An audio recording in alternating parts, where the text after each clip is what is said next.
معزز سامعین گرامی قدر، سیرت النبی کے حوالے سے چند گزارشات کو آپ کے سامنے رکھ رہے ہیں۔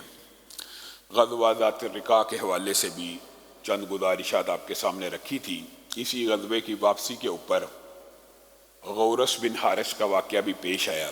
یہ جو واقعہ ہے یہ تاریخ کے اندر، سیرت کے اندر مختلف ڈیٹوں کے ساتھ بیان ہوا۔ تو بعض مورخین نے لکھا کہ یہ واقعہ ایک شخص کے ساتھ پیش نہیں آیا، متعدد مرتبہ پیش آیا، اور بعض نے کہا نہیں، ایک ہی مرتبہ پیش آیا، کسی نے غزوہ ذات الرقاع کے موقع کے اوپر ذکر کر دیا، کسی نے کسی دوسرے غزوے کے موقع کے اوپر ذکر کر دیا۔ وہ واقعہ مشہور آپ نے سنا ہے، رسول اللہ صلی اللہ علیہ وسلم لیٹ گئے سستانے کے لیے، آرام کرنے کے لیے۔ اچانک آپ نے ایک آواز سنی کہ ایک آدمی آپ کو اٹھا رہا ہے اور کہہ رہا ہے کہ آپ کو میرے سے کون بچائے گا؟ تو رسول اللہ صلی اللہ علیہ وسلم اس آدمی کو دیکھ کے مسکرانے لگے۔ ہاتھ میں تلوار ہے، تیز دھار کی تلوار، اور رسول اللہ کے سر کے اوپر کھڑا ہے، اور رسول اللہ صلی اللہ علیہ وسلم اس وقت تنہا ہے، صحابہ دور دراز لیٹے ہوئے ہیں، سو رہے ہیں، سستانے کا وقت ہے۔ تو رسول اللہ صلی اللہ علیہ وسلم مسکرا کے اس کو کہتے ہیں، اس وقت بھی مجھے اگر تیرے ہاتھ سے کوئی بچا سکتا ہے تو اللہ بچا سکتا ہے۔ جیسے ہی رسول اللہ نے یہ الفاظ کہے اللہ بچا سکتا ہے، اس آدمی کے ہاتھ کپ کپانا شروع ہو گئے، اور وہ جو کھڑا ہے رسول اللہ صلی اللہ علیہ وسلم کو تلوار لے کر مارنے کی نیت سے کپ کپاتے ہوئے اس کے ہاتھ سے تلوار گر جاتی ہے، اور رسول اللہ صلی اللہ علیہ وسلم تلوار اٹھا لیتے ہیں۔ اور بعض روایات میں یہ آتا ہے رسول اللہ کہتے ہیں اب بتا تجھے کون بچائے گا؟ تو کہنے لگا اب آپ کے ہی رحم و کرم پہ ہوں۔ تو رسول اللہ نے کہا نہیں، تجھے بھی اگر بچا سکتا ہے تو اللہ بچا سکتا ہے، جا میں نے تجھے آزاد کیا اور میں تجھ سے بدلہ نہیں لیتا۔ اس احسان کے بدلے میں پھر غورث بن حارث نے اسلام کو قبول کیا۔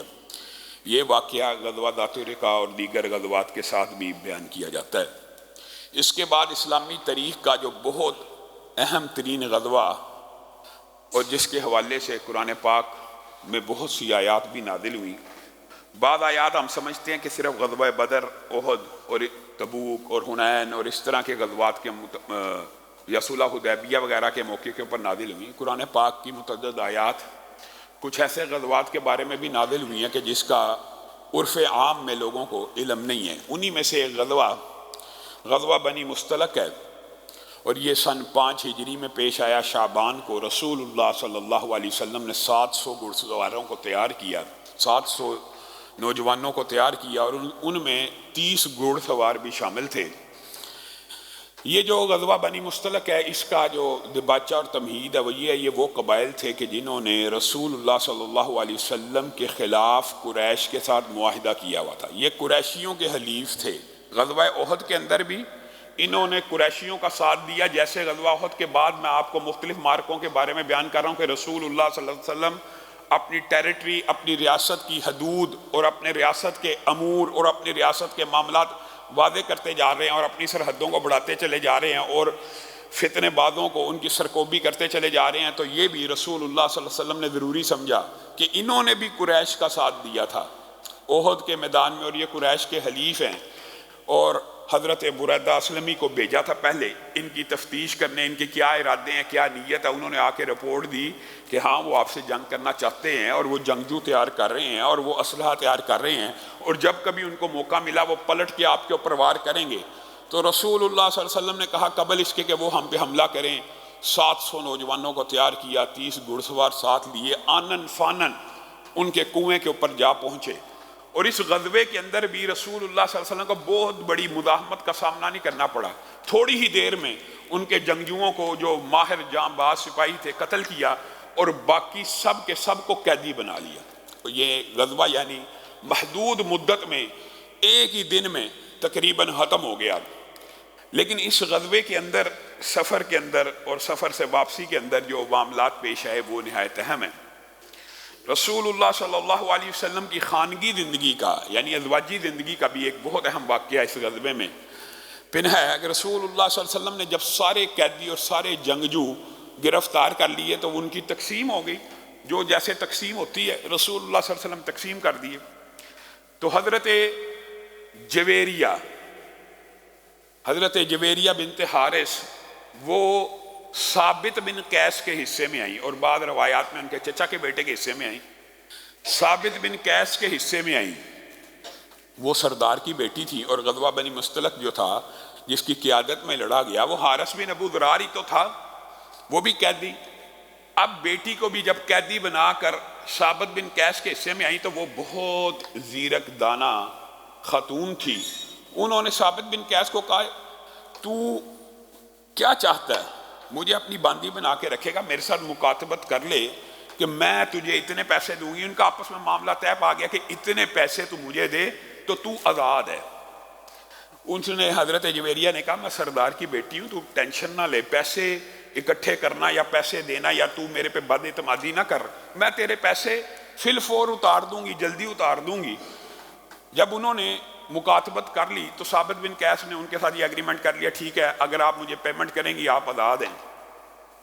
انہوں نے ارد گرد پیمنٹ کا انتظام کرنا شروع کیا، کچھ رقم کم رہ گئی تو وہ رسول اللہ صلی اللہ علیہ وسلم کی بارگاہ میں پیش ہوئی اور آ کے کہنے لگی کہ آپ کو علم ہے کہ میں اپنے قبیلے کے سردار کی بیٹی ہوں۔ حضرت عائشہ نے ویسے اس روایت کے حوالے سے ایک لمبا چوڑا کلام بھی کیا، اور حضرت عائشہ کہتی ہیں کہ جب جویریہ چلتی ہوئی جس وقار، جس تمکنت اور جس سنجیدگی سے آ رہی تھی، اسی وقت میرا دل لرزنا شروع ہو گیا کہ اتنی باوقار عورت ہے، اتنی سنجیدہ اور اتنی حیادار اور اتنی اعلیٰ پرسنالٹی والی ہے۔ میرا دل، حضرت عائشہ خود بیان کرتی ہے، میرے دل میں یہ خیال آیا کہ رسول اللہ صلی اللہ علیہ وسلم کے دل کو بھا جائیں گی اور رسول اللہ صلی اللہ علیہ وسلم ان سے شادی کا ارادہ نہ کر لیں۔ حضرت عائشہ کا یہ روایت ویسے موجود ہے۔ اور رسول اللہ کے پاس جب وہ حاضر ہوئی اور رسول اللہ نے جو شادی کی اس کی وجوہات بھی متعدد ہیں، رسول اللہ سے کہنے لگی آپ کو پتہ میں اپنے سردار، قبیلے کے سردار کی بیٹی ہوں، آپ نے ثابت بن قیس کے مجھے سپرد کیا، اس کے ساتھ مکاتبت ہو گئی ہے، کچھ پیسوں کی کمی ہے، آپ میرے سے کیا تعاون کرتے ہیں؟ میں آپ کے پیسے کا احسان کا بدلہ، سرداروں کی بیٹیاں جس وقار کے ساتھ بات کرتی ہیں، آپ میرے پہ احسان کریں گے، آپ کے احسان کا بدلہ دوں گی، یعنی آپ کو اچھی طرح قرض لٹاؤں گی، آپ مجھے قرض دیجئے۔ رسول اللہ صلی اللہ علیہ وسلم کا کوئی فعل عمل اللہ کے حکم کے بغیر نہیں ہوتا۔ رسول اللہ کچھ دیر خاموش رہے اور کہنے لگے کیا میں آپ کو اس سے ایک اچھی آپشن نہ دوں؟ کہا کیا؟ میں مہر آپ کو دیتا ہوں، آپ آزاد ہو جانا، یہ جو رقم ہے مہر کے طور پہ میں آپ کو رقم بھی دیتا ہوں، آپ آزاد بھی ہو جانا، آپ مجھ سے نکاح کر لیں۔ جویریہ نے اس آپشن کو قبول کیا اور رسول اللہ صلی اللہ علیہ وآلہ وسلم کے ساتھ ان کا نکاح ہو گیا۔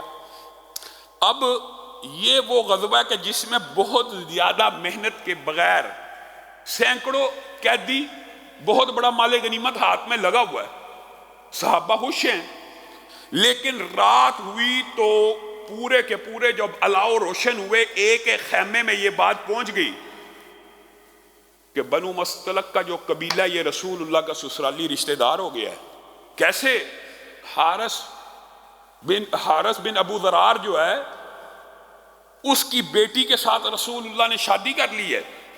غزوہ بنی مستلق کے اندر یہ جو شادی کا واقعہ یہ بھی بہت اہمیت کا حامل ہے۔ امی عائشہ کہتی ہیں کائنات کے اندر، دھرتی کے اوپر اس سے مبارک عورت اور اس سے بہتر نکاح میں نے نہیں دیکھا اپنے قوم اور کنبے اور قبیلے کے لیے۔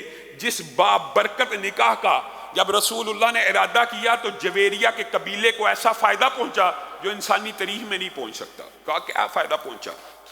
جب رات کو یہ بات پھیل گئی کہ یہ قبیلہ بنو مستلق سارے کا سارا رسول اللہ کا سسرالی رشتہ دار ہے، کسی ایک نے بھی رسول اللہ سے آ کے نہیں پوچھا، آپس میں فیصلہ کیا اب یہ ہمارے نبی کے سسرالی رشتہ دار ہیں، صبح ہونے سے پہلے سینکڑوں غلاموں کو، سینکڑوں باندیوں کو، پورے کے پورے قبیلے کے جتنے قیدی تھے سب کو آزاد کر دیا کہ یہ میں ہمارے رسول کے سسرالی رشتہ دار ہیں۔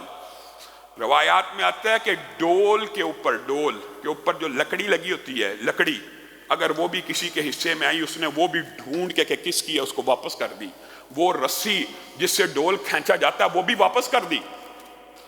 اور فائدہ کیا نکلا؟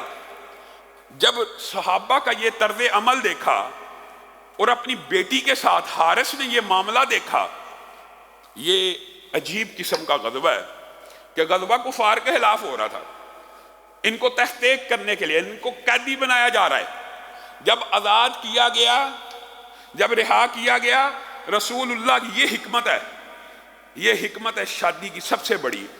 رسول اللہ نے جب جویریہ سے شادی کر لی، اگلے دن سب آزاد ہیں، سارا مال غنیمت واپس ہے،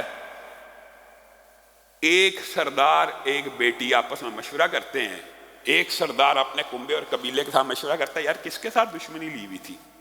ایسے لوگوں کے ساتھ، ان کے ساتھ جنگ کرتے تھے، یہ ان کے اخلاق ہیں، یہ انہوں نے ہمارے ساتھ معاملہ کیا۔ سارے کے سارے قبیلے نے یک زبان ہو کے رسول اللہ صلی اللہ علیہ وسلم کی نبوت کی گواہی دی اور اللہ کی توحید کی گواہی دے دی۔ ایک شادی، اور ایک شادی، اس وجہ سے امی عائشہ کہتی ہیں اس سے بابرکت شادی میں نے اپنی آنکھوں میں اس دھرتی کے اوپر نہیں دیکھی کہ ایک عورت اسلام قبول کرتی ہے اور رسول اللہ کے نکاح میں آتی ہے، پورا سینکڑوں کا قبیلہ اس کی وجہ سے اسلام کو قبول کر لیتا ہے۔ پھر حضرت جویریہ کو اللہ تعالیٰ نے ہماری ماں کا جو خطاب دیا، ام المومنین بن گئی۔